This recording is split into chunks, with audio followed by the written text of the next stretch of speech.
Hi, everyone. I'm Patricia Gruber-Barr. I am the program manager here at the National Science Policy Network. The National Science Policy Network um, exists to catalyze the careers of early career researchers, scientists and technologists, and engineers into policy and diplomacy. We've been around since 2018, and I've been with the organization since 2022. And I'm really excited to showcase all the work of the Science Diplomacy Fellows. This is the fourth and my final cohort that I've been leading of the Science Diplomacy Fellows. So it's bittersweet, but thanks everyone for joining. I'm also going to introduce really quickly Dr. T'Pring Paquato, who's the executive director of the National Science Policy Network. T'Pring, if you want to say a few words. I just want to say thank you. It's been great to see the breadth and depth of these projects. And so I hope that those who are audience members and those from the other teams are going to have some interesting topics to discuss tonight over the dinner table conversations. Thank you so much for all of your hard work, everyone. I know it's been a short 6 months, but a long 6 months at the same time. So thank you and looking forward to the presentations. Yeah, so just a little bit about this experience if you're not a fellow or a host. The Science Diplomacy Fellowship has been around. This will be its fifth iteration. Um, it was started as side deal. So if anyone's from the old days of NSPN, it used to be called side deal. And it is a 6-month experiential learning opportunity that places early career scientists and technologists with host institutions that work in science diplomacy or adjacent to science diplomacy. And so we've typically worked with embassies and consulates, and this year was the first year that we partnered with the US Department of State, which was really exciting because we've been trying to do this for a while with the State Department. And yeah, a lot of our fellows have gone on to become State Department, either AAAS fellows or working at the State Department. So it's great to see a lot of our former fellows, working in science diplomacy now. And if they're not at state, some of them are in, global health organizations or working for the British government or the Dutch government or something similar. So yeah, it's great to see kind of the trajectory of everyone's careers after this fellowship as well. So this cohort, we've partnered with a few host organizations. One is actually one of our hosts is actually a former fellow herself.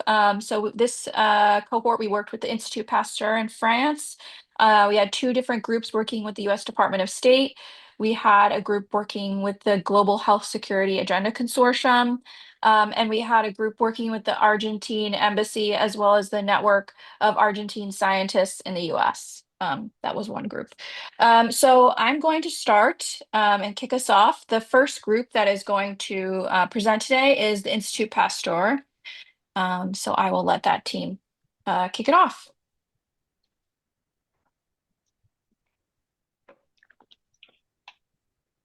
Thanks, Patricia, for the introduction. Welcome to our presentation. We're excited to tell you all about our work and answer your questions. So the goal of our project was to develop recommendations for a science diplomacy course geared towards early career scientists. And as Patricia mentioned, we worked with the Institut Pasteur, which is a French nonprofit research institute that has an international network, and they focus on biomedical research and global health. Next slide. Thank you. So this is our team. We're a group of 5 fellows at various career stages. I'm Sarah, and I'm going to start off our presentation, and then I'll pass it off to Emma Rose, who will give the second half of our presentation. And then we also have Aixa, Mary, and Emma, and some of them will be hopping on at the end to answer any questions. And we're led by Joy Bianchi at the Institut Pasteur and Patricia Gruver-Barr at NSPN, both of whom gave us really valuable guidance and mentorship throughout the development of this project. Next slide. I remember from SWCA, which is sometimes helpful. Yeah, I'll just ask in advance if everyone could turn off their or mute their microphones. Thank you. Thank you. So to develop our recommendations, we identified current practices, and we did this by researching 10 existing science diplomacy courses, and we gathered information on who was providing the course, the structure of the course, as well as the intended audience. Next, we learned from experts and practitioners in the field. So we interviewed 14 experts and stakeholders in the field of science diplomacy. These people had a variety of backgrounds. Some were scientists, others had policy or diplomacy backgrounds. And the participants represented a mix of organizations. So these included research organizations, international organizations, academia, nonprofits, and government. And we asked about a variety of topics, including the participants' personal career background, common career pathways in science diplomacy in their countries, the need for science diplomacy training for scientists, and best practices for course design and delivery. We then conducted a comparative thematic analysis of the data we collected in interviews, and we used that data to develop recommendations and produce a report for the Institut Pasteur. And now I'll pass it off to Emma Rose to present our findings. Thank you, Sarah. If we could go to the next slide, please. Yeah, so in our research, we found that some of the key findings and priorities involve skill development, so developing students' communication, negotiation, and networking skills. And this includes practical components, so moving away from only theoretical frameworks, there was an emphasis on the need for these practical components to really prepare this new generation of science diplomat careers. We also want to emphasize that there's a need to adapt to current diplomatic events influenced by geopolitics, so making sure that the case studies are modern and relevant to keep students engaged. Thinking about the course sustainability and access, something that was really important that was brought up a few times is thinking about sustainability through funding sources, so whether that's at the state level, international level, national, or at the institutional level. And then thinking about balancing the affordability of the course to all learners, so making sure that we are growing the field of science diplomacy and making sure that it's not always the same people who are entering the space. So this can look at timeline considerations and also internet access. Continuing on kind of this access point, thinking of course adaptability. So can we offer flexible scheduling, accessibility options, such as online courses and pedagogical accommodations, still thinking about growing access to the field. And institutional advantages also considered. So Institut Pasteur has an international network, as Sarah mentioned, and so how can leverage this network and also leveraging the legitimacy of the Institute. Beyond training these early career scientists, the institution also gains by being able to advance their educational and professional development missions. So it's a bit of a win-win there in terms of bringing in these courses at the institutional level. We could go to the next slide, please. And then kind of generally, again, none of this is comprehensive, so feel free to look at the report if you really wanted to dive in. But some of the key recommendations for early career scientists in these courses is to really start early. So seeking international education and professional opportunities as early as possible. Of course, this is not always possible to go to a foreign country, but thanks to opportunities such as this one, we are able to interact with an international organization and someone like Joy to get that experience nonetheless. And also something that came up time and time again is embracing an entrepreneurial mindset. So a lot of people, I think Patricia included here, had to kind of seek opportunities for themselves, almost knocking on doors, asking for roles and creating jobs that might not have existed in an organization. So really this entrepreneurial mindset came up and is quite important. Also, this was already touched on a little bit in the last slide, but communication and essential skills. So being able to translate complex science into compelling narratives for various audiences is super important, and being able to bridge from science to diplomacy. And then integrating experimental and active learning. So thinking about, again, moving away from only a theoretical framework and really engaging in practical learning skills of diplomacy to make sure that these early career scientists are learning the skills they need to be successful in a career in science diplomacy. And that was a little insight on what our findings were, and hopefully this will trigger some questions for you all. But thank you so much for listening. And I thank you again for our host, Joy, and for Patricia. Great. So the next group is the U.S. Department of State, the group that worked on the Chips and Science Act.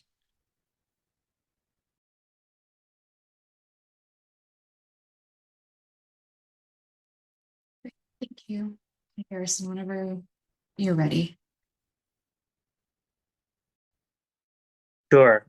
Hi, so my name is Harrison, and today we will be talking about our assessment of the Chips and Sciences Act and its role on the semiconductor ecosystem. So, as I said, my name's Harrison, and I worked with Jayashree and Melina on this project for the Department of State. Next slide. So today we will go through background, methods, the results of the Chips and Sciences Act, uh, both domestic and international, and then our key takeaways and recommendations. Next slide. Yeah, so a quick introduction. So Jayashree is currently getting a master's degree in global health at Georgetown. Melina is a PhD marine science postdoc researcher with the USGS. And then I just completed a master's of public policy in tech and space policy at Duke University. And along with that, we worked with a great team at State, including Philip, Jess, and Mavesh, all who have been super great mentors and provided us with a lot of feedback throughout this process. Next slide. So in the last 3 decades or so, the semiconductor, aka chips industry has exploded, but the US has fallen behind in production. So today, most chips are made in Asia and China, and those are considered major global competitors.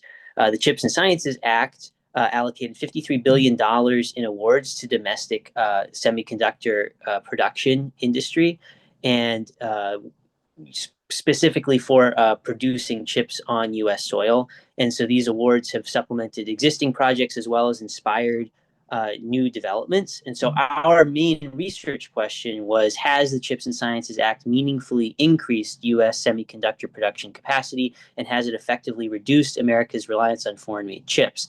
And so to answer this, we looked at 3 main indicators: the numbers of fabrication plants, job creation, and U.S. share of total semiconductor production since the CHIPS Act was passed. Next slide. Yeah, so we had a 3-prong approach to kind of answer this research question, and we luckily had a wonderful principal data source, and it was a Semiconductor Industry Association, which was the map that you saw on the previous page that came up with that. And we were able to meet with a couple of representatives from the association as well, to kind of clarify what data they were looking at. And so we use that as a principal data source to kind of guide which interviews we should do. And then we conducted key interviews or key informant interviews across different sectors, just nonprofit, academia, industry, to gain a better sense of the Chips and Science Act. Aside from the announcements put out by the U.S. Department of State of which companies were getting funded through the Chips and Science Act. And so we took a primarily qualitative approach to this, looking at the interviews, and they were very semi-structured to kind of create an open environment with our interviewees. And then we tried to do a thematic analysis through the coding of our interviews to glean key themes and attitudes to the Chips and Science Act and its impact. Yeah, so turning to the domestic results, the award money that we found was primarily for manufacturing plants, and many of these awards have gone to foreign companies to incentivize greater investment in the US, notably the TSMC plant in Arizona and the Samsung plant in Texas. And if you can see this map, it's a heat map that represents the size of announced projects by state. And so states that are white have little to no investment, and then the darker blue ones have the most investment in terms of number of jobs created and extrapolated economic growth in these states. However, progress is difficult to track because of inconsistent reporting and different project timelines. And of the awarded projects awarded to foreign companies, about half are currently underway. And so that's where we were able to find most of our information. So I know this is a big slide with a bunch of themes on it, but basically kind of this is the themes that we've gleaned from our expert interviews. And we had about 10 of them across different sectors, of course. And so the key themes that I'll just quickly go over is The CHIPS and Science Act was a landmark policy. There has been nothing like this policy to bolster semiconductor manufacturing in the US in the past 30 years. And then, of course, honing a domestic focus. So trying to decrease reliance of manufacturing in different countries, kind of creating strategic alliances against China.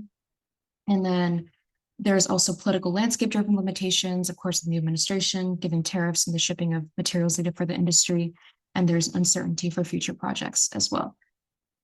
And quickly, international touch points. There was a International Technology Innovation Security Fund housed in the U.S. Department of State that promoted workforce development with strategic countries to increase allyship against China dominance in the semiconductor ecosystem.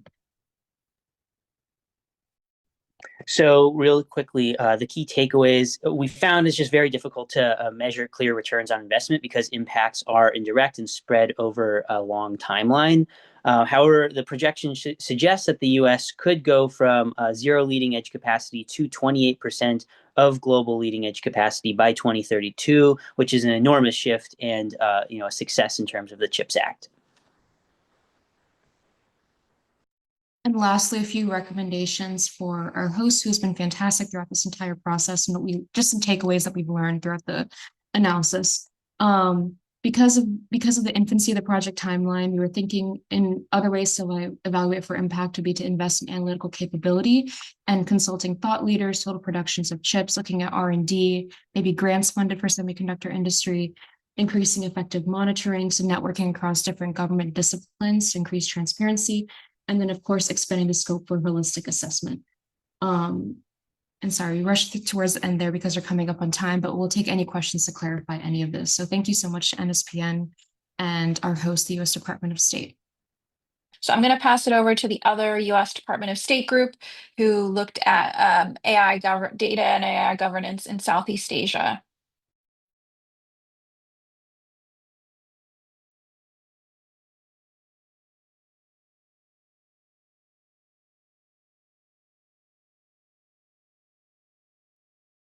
Hi, my name is Samuel Abinsinguza. Just want to make sure everyone can hear me right. Excellent.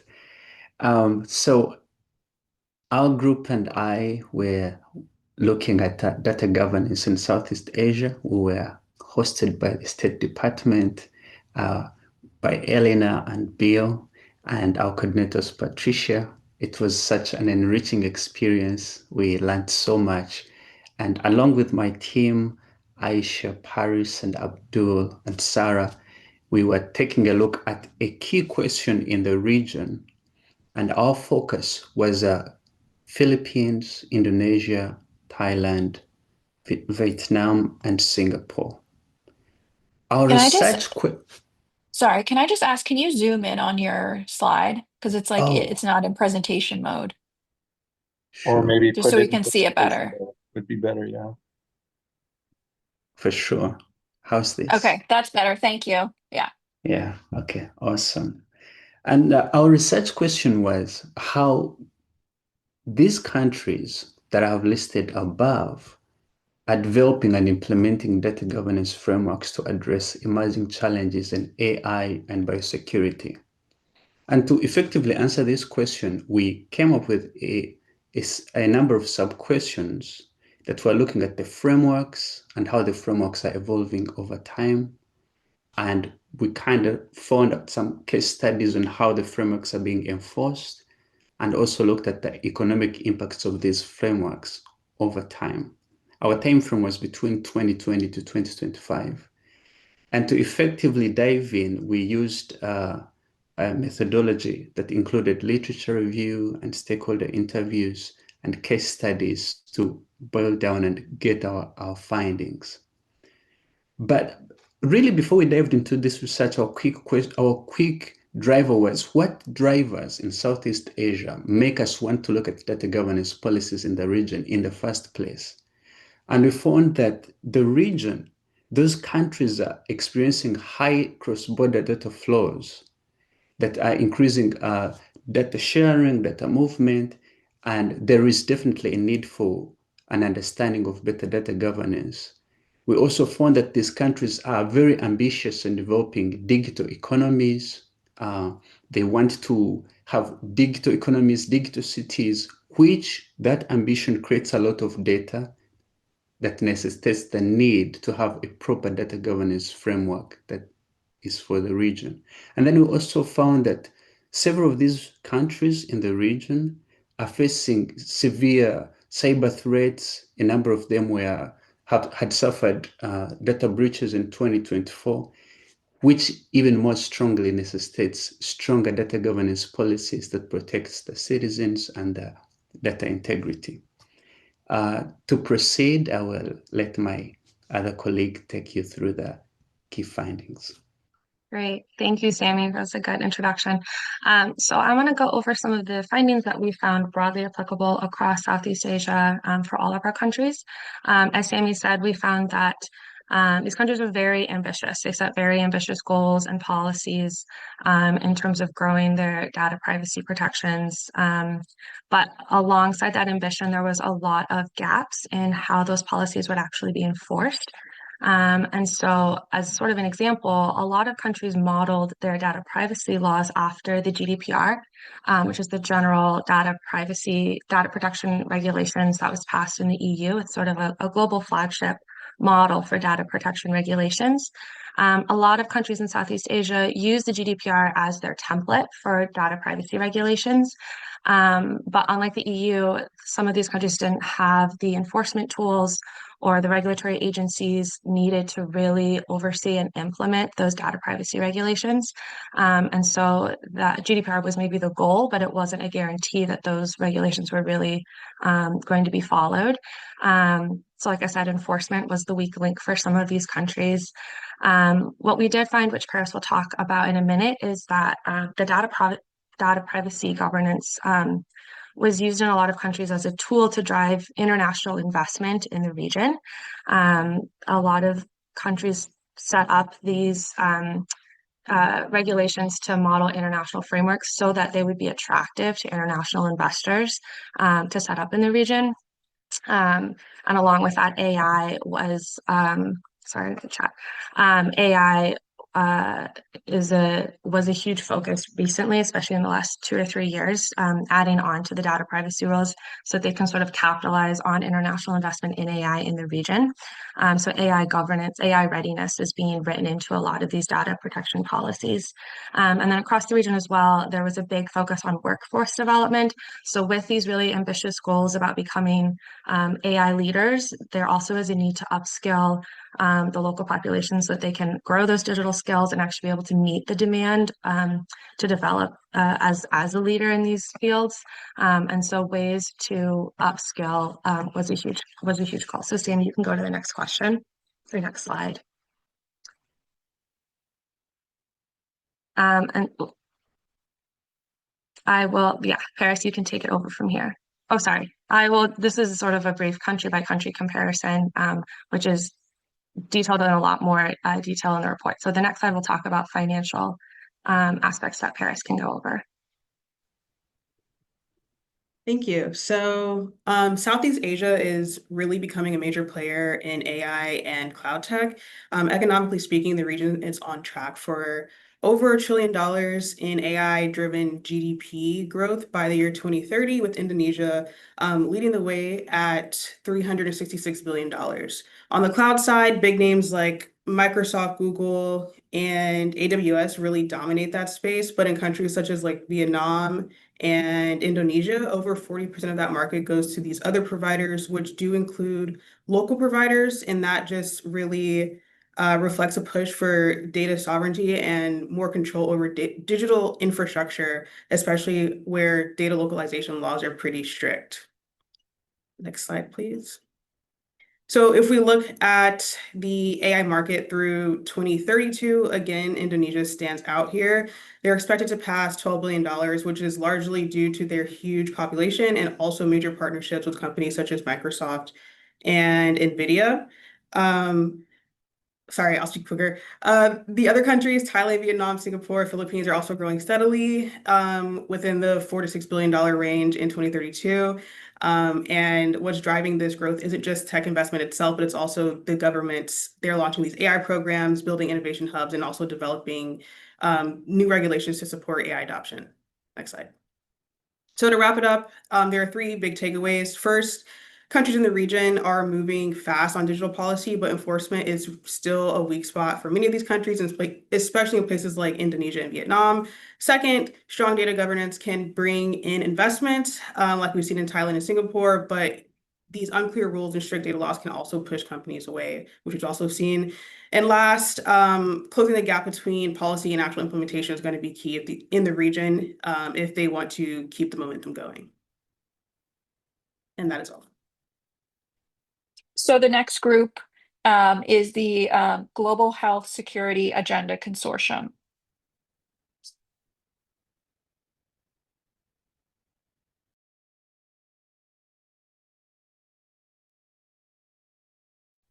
Hi, let me put this full screen for 1 second.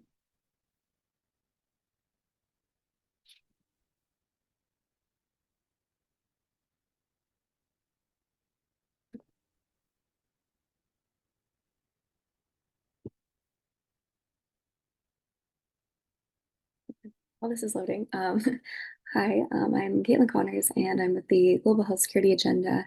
And today we studied national AI biogovernance and stakeholder perception.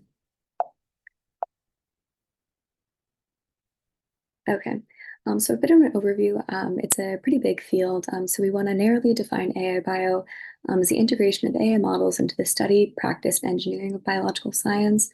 And it has a lot of beneficial applications. We saw this absolutely balloon during the pandemic, as there were investments in AI bio for modeling disease spread, analyzing data sets, and predicting drug targets. But we also saw that it was also lowering the barrier for bad actors to exploit the technologies because of making information a lot more accessible on engineering of biological systems.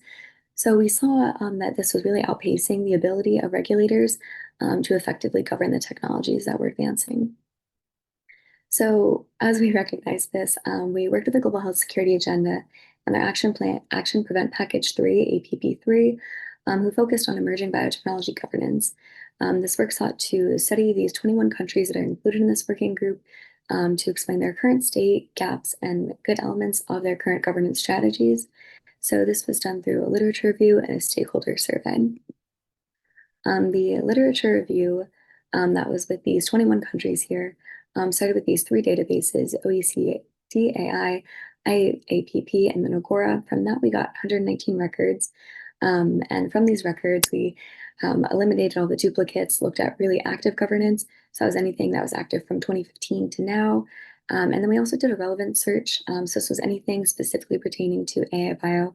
The key terms we kind of looked at here were biology, biotechnology, biological, biometric, that were just actually pertaining to this technology and not offhandedly mentioning it. So after all of the screening and filtering, we ended up with only 13 records that were really relevant to AI bio. And so the findings from these is most of the records that we got were from the United Kingdom, the United States, pioneers in biotechnology and AI development. And the others were generally spread out through Europe, but then we did have one record from Argentina. That was that early 2018 record that you see here. But most follow the wave of investment, where there was a huge investment in 2021. And that was when the majority of the guidance was the AI bio governance was implemented, then we saw a decrease. But as people are understanding the risks involved, we did see a surge in recent governance. So some of the key takeaways from the actual documents that we found was that a lot of them were about improving defense capabilities. So this is the majority of the documents from the UK and the US. But then we also saw that the UK and some other countries were mainly focused on developing their bioeconomy and using this mainly as a tool to promote AI bio development, not so much regulate and safeguard. There were two documents from the EU Parliament that did talk about citizen state and human rights as the main focus of their governance, and then one from Ukraine that focused on improving their actual workforce and infrastructure for AI bio.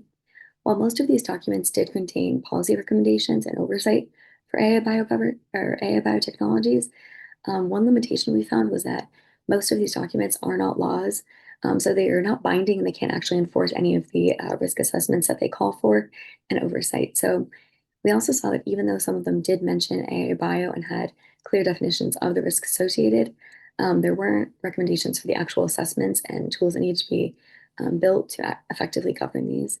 And this was likely from silo development. So maybe people were involved early on in the development of the principles, but not later on when it actually came to enforcement. And then we also saw the language is outdated. Even though most of these documents were developed in the last 2 to 3 years, most of the key terms that we looked at here that you see on the right were included. Biotechnology, obviously, and the risks are, but biological tools, wet lab experiments, AI agents aren't.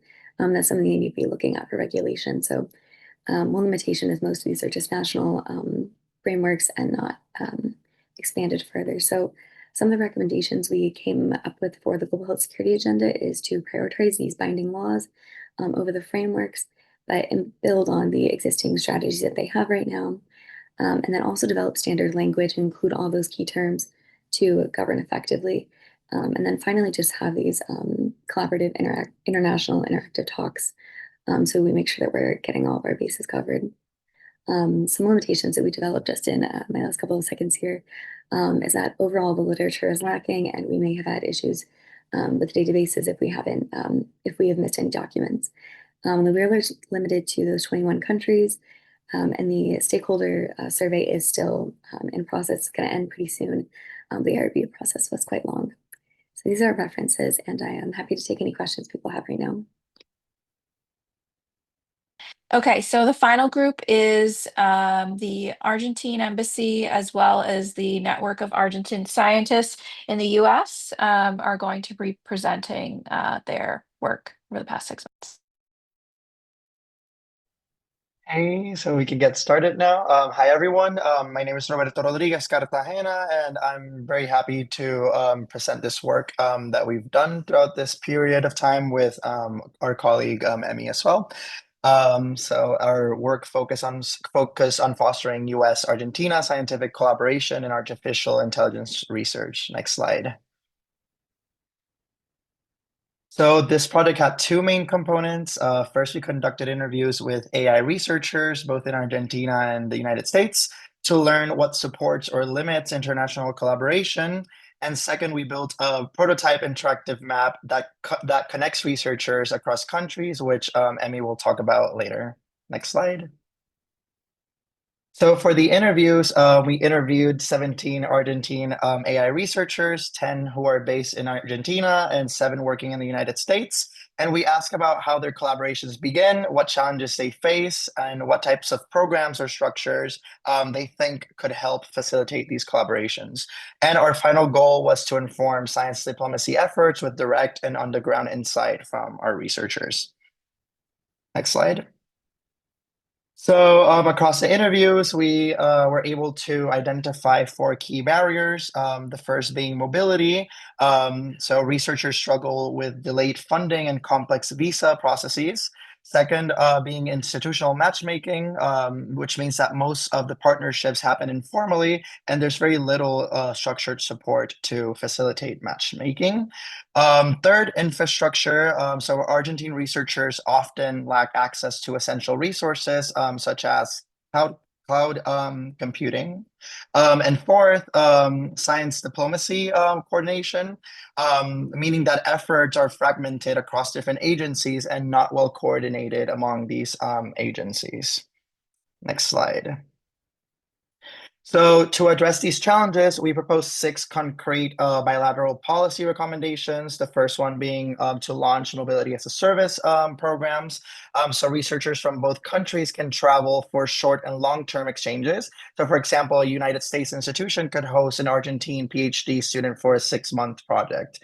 The second one was to implement fast-track collaboration agreements by developing a model memorandum of understanding in both languages. And this helps institutions in both countries bypass delays when setting up binational projects.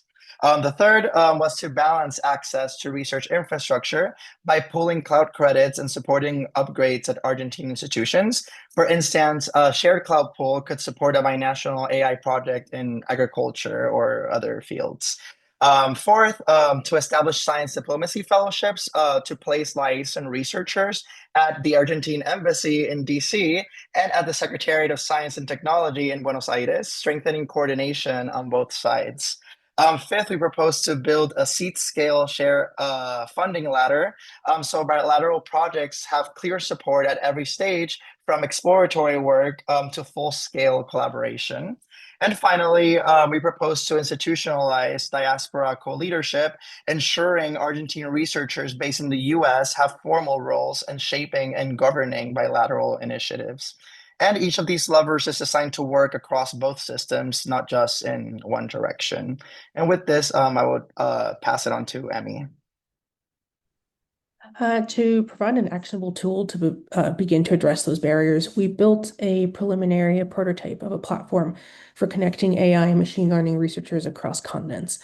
Here's a screenshot of the map as it stands now. As you can see on the left, we have collated resources in various different categories, including technology and society, healthcare technologies, and so forth, including funding opportunities to allow researchers in Argentina and the US and elsewhere to begin to access these institutions and these resources.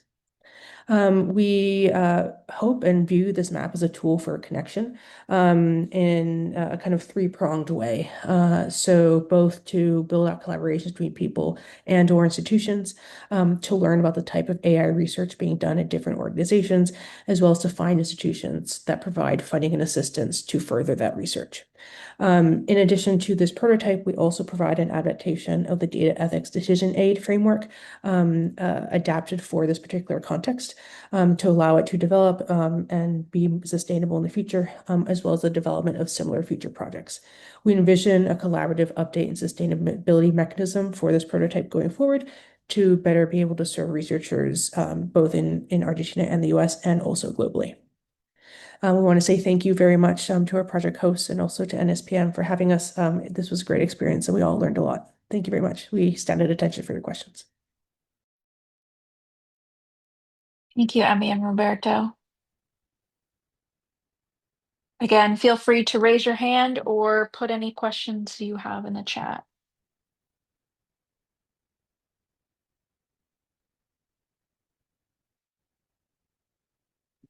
Maybe we can go back to the one group that didn't get verbal questions too.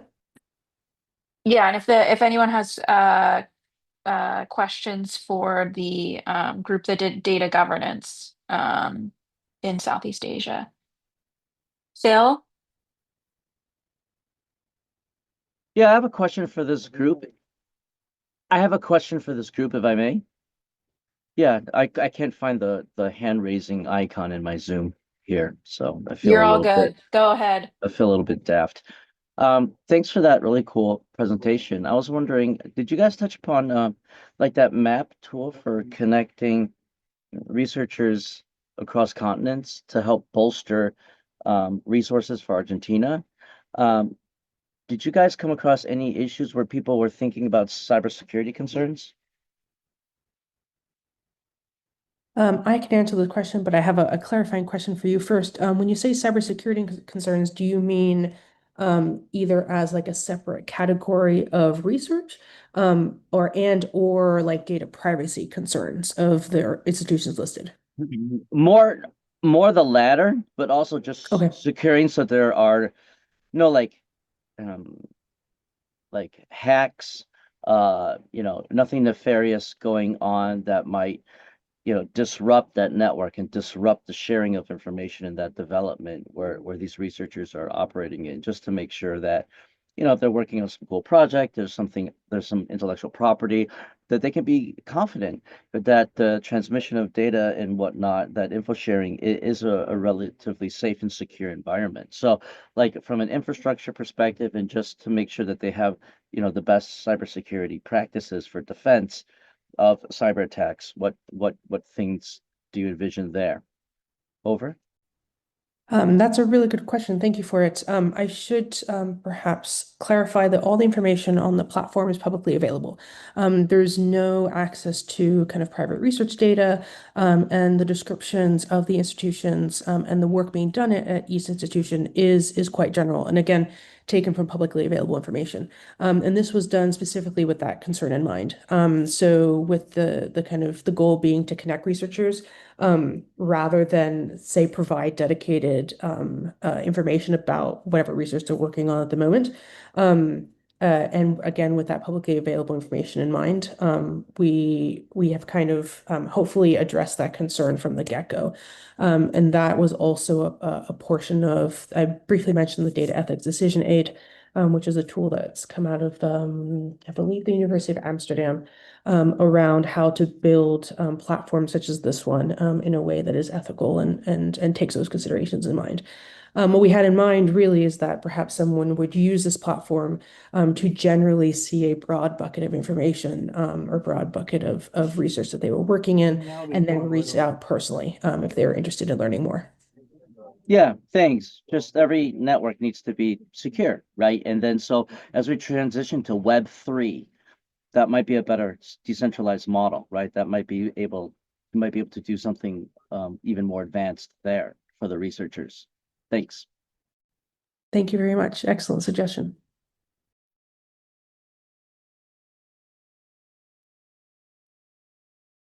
And Claudia has a question in the chat. Yeah, I think this question, I'm assuming this question is for Emmy and Roberto, right? Yes, so yes, I can answer on the policy recommendation side. So basically we have three different ways in which we propose ensuring equitable participation and representation. One of them is through the infrastructure access. So we do propose cloud resources and that we propose that are distributed equitably, right? Through these regions, and also micro grants to support infrastructure improvement in regions that are underfunded. Which actually that's a little bit tied to if I were to ask what was the most surprising finding, it was definitely that there is a lot of like region inequality. And also in terms of the language, we do propose that our MOUs are published in both languages to ensure participation of Spanish only speaking researchers as well. And also we propose geographic inclusion. So our mobility program will prioritize researchers outside major cities as well. Since like many of the researchers we interviewed, actually not all of them come from the Buenos Aires area. So it did come up a lot in our interviews. I hope that answers the question. And then I don't know if Femi has something to say in terms of the map. Yeah, I'll try to be very quick. I know we're running out of time, but this is another excellent question. Thank you. So the prototype as it stands now, as perhaps you'll be able to tell, is available in English. It's digital only. Hopefully, in the long term, as Roberta has mentioned, the map can be provided in other languages, not hopefully Spanish, of course, but also beyond that. As well as there are mechanisms for making maps such as this available offline. There's some really interesting research coming out of the African continents, especially sub-Saharan African region, especially South Africa, if I remember correctly, about building platforms such as this that can be accessed digitally, but do not require an internet connection. And so that might be an interesting long-term plan for this resource map as well. Great. Well, thank you everyone for your excellent questions, and thank you to all the fellows for your excellent presentations today. It was really great to see the culmination of all the work that you've done over the past 6 months. I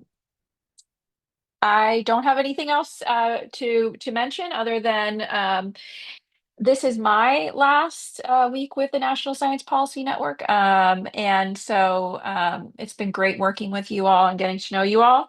And I look forward to seeing you around the science policy world. I'm still in science policy. I'm running the Pennsylvania version of the AAAS Science Technology Policy Fellowship.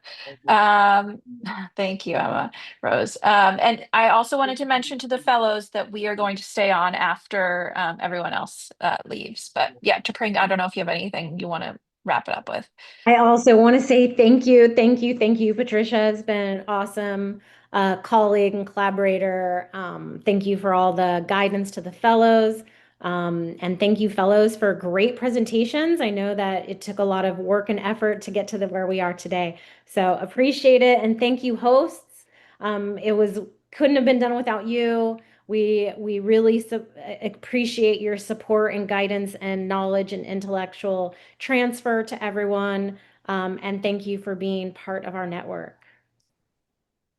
Yes, thank you to all the hosts. You've been wonderful mentors to the fellows over the past 6 months, and we really appreciate you taking time out of your busy regular work schedules to, lend your knowledge and expertise to the group. So thank you.